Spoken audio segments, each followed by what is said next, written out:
Hey, happy precipice of fall. It's not exactly the end of the summer, but I'm sure ready for summer to end. I love fall and I hate hot weather, so can't wait for summer to be over. Anyway, today I'm talking about Let Me Out by Emmett Hill and George Williams. If you're a horror fan or as excited for Halloween as I am, or just looking for kind of a folly vibe comic, this is probably a good book for you. I'm talking about its plot, what I liked, what I didn't like, and my overall feelings for the comic. So, big spoilers ahead for the entire story. I'm gonna spoil the whole thing. I'm also going to be giving a content warning either now, like right now, or a little before, depending on what editing me decides is an appropriate time to let you know. Anyway, let's get into it. First things first, Let Me Out takes place in the backdrop of the American South during the Satanic Panic. In case you haven't heard that term before, the Satanic Panic was a time of intense moral propriety and scrutiny within the United States and Canada beginning in the 1980s. It focused on dissecting, judging, and persecuting anyone or anything with perceived ties to Satanism, the occult, or aspects of life considered morally dubious at the time. It swept through the nation and has left a pretty substantial impact even today on what's considered correct ways to behave or things to believe. Think McCarthyism, but for pagans, punks, and gay people. This kind of spanned everything from rock music to Dungeons and Dragons to goth fashion. Dungeons and Dragons.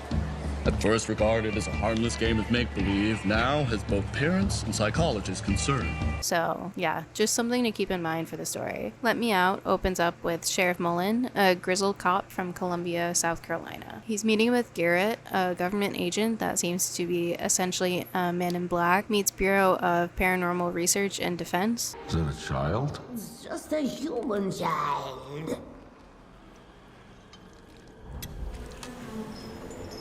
We follow them as the two investigate the body of Kelly Holly, a local pastor's wife, who was murdered sometime before the story takes place. At the same time, we're also introduced to Let Me Out's protagonists, Mitch, Terry, Lupe, and Jackson. Hi, editing me to come in and say it's definitely Lupe and not Luke, and I don't know why I said Lupe this entire video, and I just now, listening, completely realized how incredibly wrong I am with the pronunciation of her name, so I do apologize for that. I didn't want to go back and re-record the video again, but I wanted to make a point of saying that I got this name completely wrong. Sorry. They're the outsiders of Columbia, and while each of the teens seem to come from well-respected families within the overall town and community, they also represent ideas or identities that are in strict opposition to their town's values. We're first introduced to them as they pick up Mitch's body from the YMCA parking lot after he's been thoroughly beaten by other teens. The story goes from a town hall meeting discussing Kelly's disappearance to a conversation between Mullen and Garrett concerning Garrett's Department of Government and how they've been conducting themselves within the town. While this is happening, we also see the teens bringing Mitch home, where he's berated by his mother for being injured and out so late. It's also established that Mitch is trans, but that he's either not out to his parents or they're completely opposed to his transition. Mitch's mom repeatedly dead names him and misgenders Mitch, but I don't believe they ever specifically talk about Mitch's identity together at all. As the story continues, we see Mitch recovering from his injuries, and it's established that both Terry and Lupe work at a local store and regularly experience bigoted and transphobic harassment from their manager. I mentioned Mitch earlier, but Lupe is also trans. This ties directly into her story later on. I'm gonna glaze over quite a bit of the book here since I really don't want to give a page-to-page retelling, especially because I think people should check this book out. Telling you the whole thing in immense detail doesn't seem like it would sell you on actually buying the book yourself. Oh, you don't see it? But essentially, Sheriff Mullen works to systematically increase control over the population with religious radicalization and societal restrictions, such as enforcing a curfew and encouraging the local pastor to host a radio sermon with feelings of religious extremism. He encourages the community to report on anyone they find strange, indecent, or dangerous, and this includes going to the local high school and having an assembly asking students to rat on their fellow students or members of the community. Why is all this happening in Columbia is revealed to the reader long before the characters, at least most of the characters. Essentially, Secret Agent Garrett and his organization have been kidnapping people the town wouldn't miss, like lawbreakers and nobodies kind of rambling through the town. They're experimenting on them and attempting to complete occult rituals in order to summon actual devils. It's really cute that you're gonna defeat me with the power of friendship and all, but again, I am the devil from the Bible. So yeah, the big twist is that the government is evil and propagating ideas that at least this specific part of the government isn't upholding.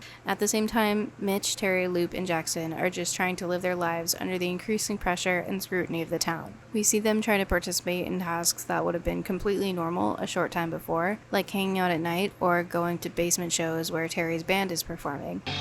One thing is for sure, Satan sells. No matter how you slice it, it's not the heavy metal bands like Black Sabbath and Kiss that are losing money in the current record industry depression. In fact, some new groups seem to be picking up that satanic smell of success. The show is ultimately raided by police, and a few people in the group that they know are kidnapped. The concert creates a turning point. After this, the story really begins to pick up some steam. We see the demon I mentioned earlier is branching out a bit as they begin to influence Mitch. It's implied, at least to me, that this actually happens way back in the beginning of the book when he was first beat up in the YMCA parking lot. We get what is probably my favorite page and quote from the book, but the first real indication is when Mitch returns to the same parking lot again, and we see him try to gain some sense of retaliation or retribution against the people that had previously beaten him earlier in the story. Okay, so we've seen the corruption of the town and the extremism of its people, and the metaphorical string that has held up the community from completely falling apart around our protagonist. This string completely snaps when Loop is fired from her job by her manager. She then punches her manager out cold, not in retaliation for being fired, but instead for the transphobic remarks and verbal abuse inflicted on her. The remainder of the book is more or less a whirlwind as we see Loop wanted by local authorities for the assault, the teens on the run to protect their friend, and a climactic ending in which the teens more or less summon the devil in order to fight Sheriff Mullen and Agent Garrett. Terry's dad is also there, who is a cop and fervent believer in the community's new systems, trying to stop the teens as well. He obviously is no better off than Sheriff Mullen or Agent Garrett, but he's a very present character in Terry's story. Obviously, it's her dad, so it makes sense that he's there at the end too.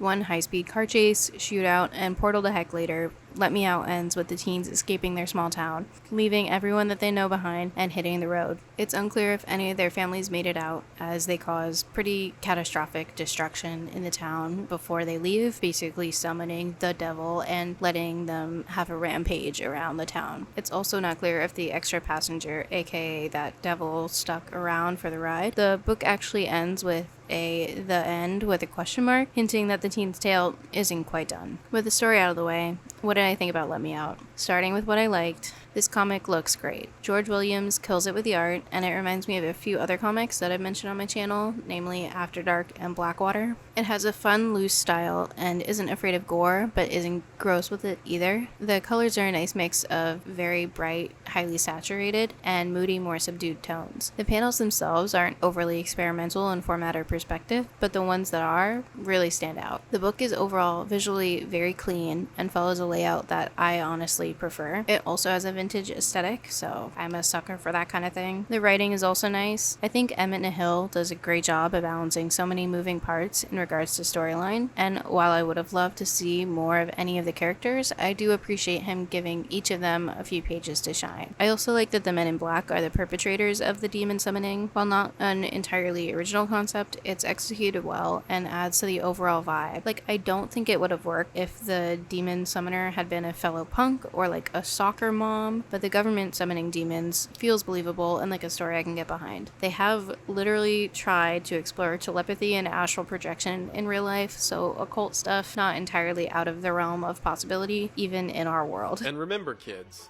the next time that somebody tells you the government wouldn't do that, oh yes they would. I'm also a sucker for this kind of setting. Weird occult stuff with a bit of a fun edge is one of my favorite types of settings, especially when it's given an older aesthetic. I mentioned it earlier, but this takes place during the Satanic Panic, so aesthetically you can think of it in a similar vein to like Lost Boys or Stranger Things, although I've never seen Stranger Things, never watched it, and probably never going to, but based on the ads and stuff that I've seen for it, I feel like this is like a good comparison. Personally, this has always felt like an underutilized time in American history as far as paranormal stories go. Anyway, As far as things I didn't really like about Let Me Out, I guess my biggest complaint is not really knowing character motivation or villain motivation. Like, I would have loved to have seen why Garrett started doing occult stuff, and it might have mentioned it and I might have missed it, or my reading comprehension skills may be out of date. That's always in the realm of possibility. But I also just would have really liked to know what the demon's deal was, more from a character perspective. It seems very malevolent trickster,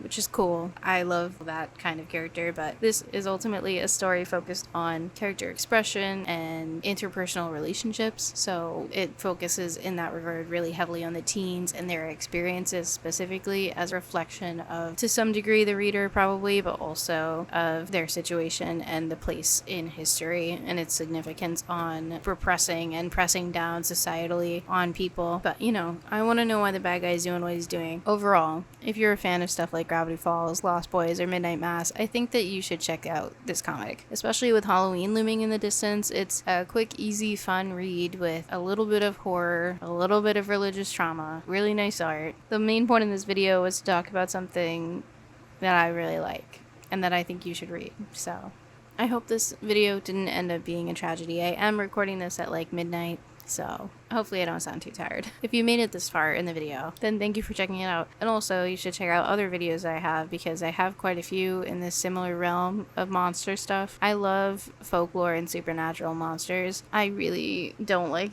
slashers or realistic stuff, but if it's fake, like if it's like a goat man or a werewolf or a vampire story, then I'm usually pretty about it. And I have quite a few, not a goat man. I don't think I've done any videos, unless this one counts. Anyway, not the point of the video. You should check out my channel if you like this one. And I guess that's all I have to say. I'm sorry that this is rambling so much. I am also just trying to get more comfortable in front of a microphone again, because hopefully this winter I'll have more time to make more videos, and I am crushingly self-conscious in regards to the way that I sound and the way that I make videos, which is no concern of yours, but it is a concern of mine.